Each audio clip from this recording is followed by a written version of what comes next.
I literally built every things in this place. The entire restaurant, I built it myself by hand. I'm always determined. I'm not lazy. Whatever I want it, build it, do it, I go and do it.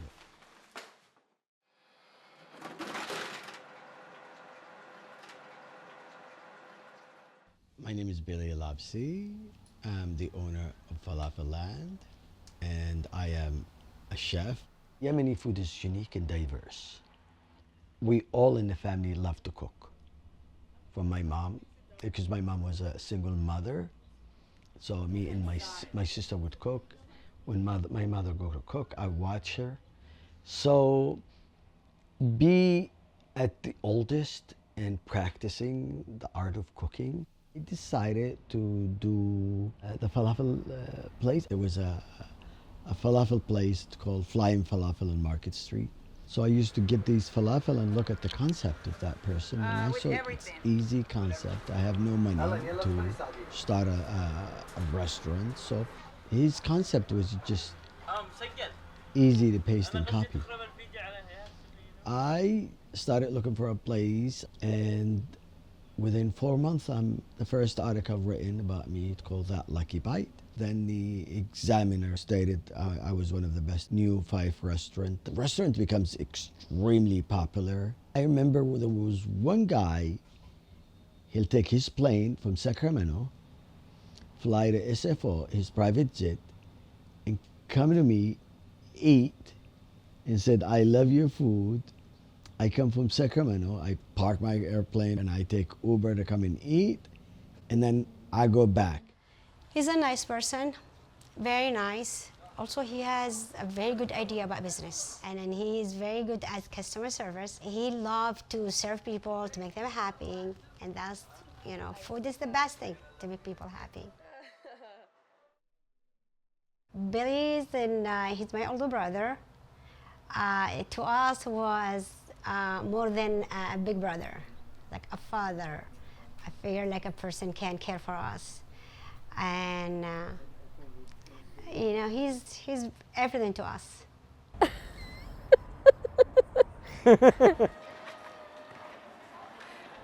I'm happy. I have a new life in here. Everything new for me.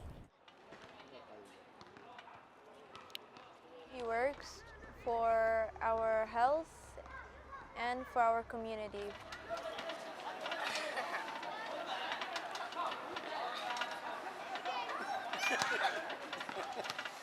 It feels just amazing to be close with my family and be grateful for the life I have, and that's makes me very happy.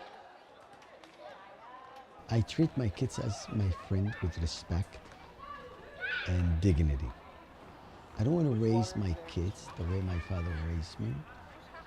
I don't want to raise my kids the way my grandfather raised my father or my mother. I have inherited their story beside my story. And I think when you give the child a complete freedoms of choice, a complete liberty, I think at the end that they will perform good with it. Just you give them time and a free space. I tell them sky's the limit. I think my daughter is extremely smart. Ellen is artistic, very good art, and she sit for hours just learning how to draw. I think she's very talented. My son, he's technical.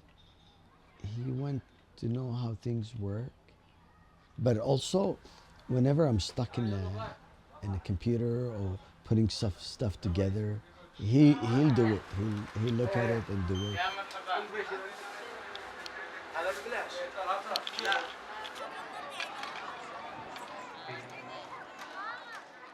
The purpose for us is to help the youth.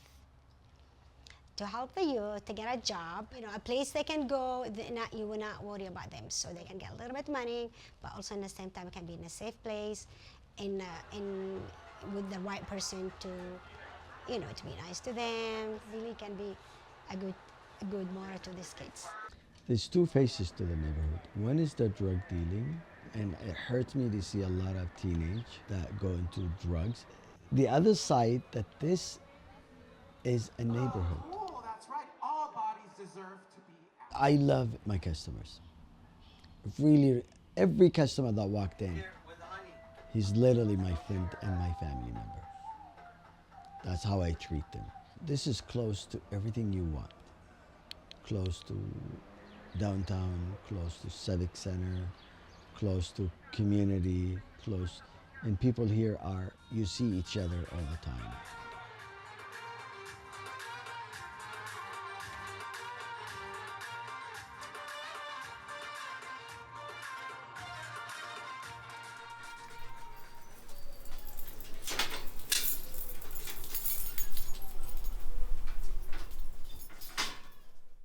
Because of the popularities of my restaurant, the developer in the Twitter building decided to come to me. He want to compete with the Ferry building and make the Twitter building as a new hub for people to come in and enjoy food. I signed a contract with them to move to the Twitter building, and I bought everything for the restaurant. It was just guaranteed I would be doing really good. But unfortunately, the COVID just have shut everything down. They were saying 6 months is gonna be over, but it took too long. I exhausted everything that I had. And eventually at the end, my in-law came in to live with me. It was 1 bedrooms, 2 kids and my wife and my in-law. So we cannot fit in 1 bedroom. I looked for 2 bedrooms, it's expensive, I cannot afford it. I knew we're gonna be on the street that moment because there's no place this is impossible. So I called someone at 311 or something from the city and I said, look, this is my conditions. I have family, I have kids. I'm exhausted. I exhausted all my energy looking for an apartment. Help me out. She said there is a shelters that for family. She gave me the number. I called these people. I went in. They said, oh, you're welcome. We have a space for you. And we stayed there for 8 months. I saved money and I said, you know what? California is expensive. Let's go somewhere. I'm gonna go to Michigan. We survived because things are cheaper there. But I knew that I left my heart in San Francisco. My sister called me while I was in Michigan. She said they have a grant. They're gonna open up a grant for a restaurant. So as soon as I heard, I drove for 2 days in a row. From Michigan to Colorado, then from Colorado to Los Angeles. I left them in Michigan. So I left everything, the kids and everybody. I miss them. And I was counting the day and the minutes that they arrived, to the point that when they came in, I bought each of them tablets. Even I have no money, I have to buy tablets. I know they love tablets. I bought them iPad, 2 iPads straight within week 1. I saved a little money, then I applied for a job at the clubhouse in the Bay Area. I accepted the jobs, and then I moved the kids to San Francisco. I rented a place, and at the same time, I'm working on the project of the grant. And then a month and a half, they say you've been accepted. There was a lady whose name is Noah. She really was helpful. She's very wonderful. It's almost like unbelievably very, very nice and dedicated. And it was just a real pleasure to work with Billy because he is such a warm, enthusiastic person. My role specifically as the project manager for the Tenderloin neighborhood is to really support our investments in specific community that has been historically underinvested. So I only started at the Office of Economic and Workforce Development a year ago. And so Billy was one of the first business owners that I had the opportunity to meet as I participated in our Storefront Opportunity Grant program. It was really great to see how motivated Billy was, because he really did a lot of that work with our support, but also a lot of it without our support. He was able to take that initiative. He had a really clear vision about what his store would look like in the 265 Golden Gate, the space that he's in now. Billy and I still talk on a regular basis to this day, and as things come up, we're in communication about his ongoing business needs, and it's just really wonderful to develop those relationships with the business owners in the neighborhood and be able to be that ongoing support for them.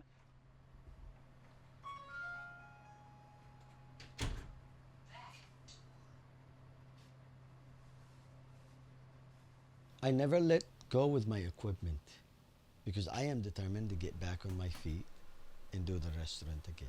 Even certain people said, oh, you're not gonna do it. You travel with these items, they're gonna break. I just have the energy and the will to keep them and do it, not listening to anybody. I think being a wealthy and losing everything, then coming back and doing business and succeed, and then losing it again for some reason, and then going back and do another business and losing it for some reason. But to me, it's a stage of life. Everything that I lose, I really gain. I gain wisdom, the value of life. I am alive, and I always tell myself that I'm alive and happy. I have everything that I needed. Opportunities like this are really important for our business owners, because a lot of folks have aspirations to start a business, but maybe don't have the technical expertise or the financial capital to be able to make those dreams come true. And it's important to us that we are able to close those gaps and offer that to everybody.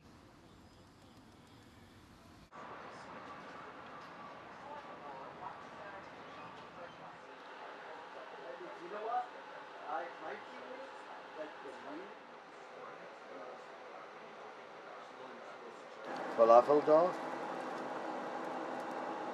It's crunchy from outside and soft from the inside.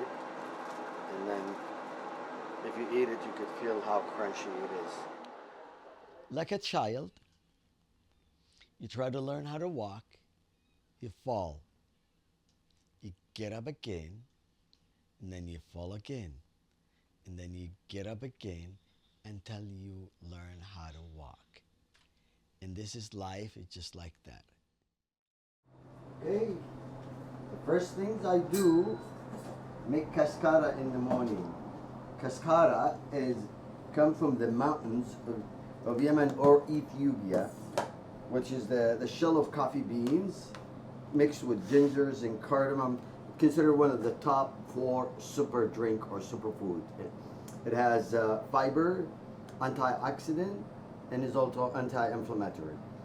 After research, I discovered this is the best thing to give my customers, and just make them enjoy it. It tastes like a fruity, and I bought kilos of it, about 100 kilos just for my customers. So the first thing I'm making it now, is ready to go. It smells extremely nice, and it tastes extremely nice too.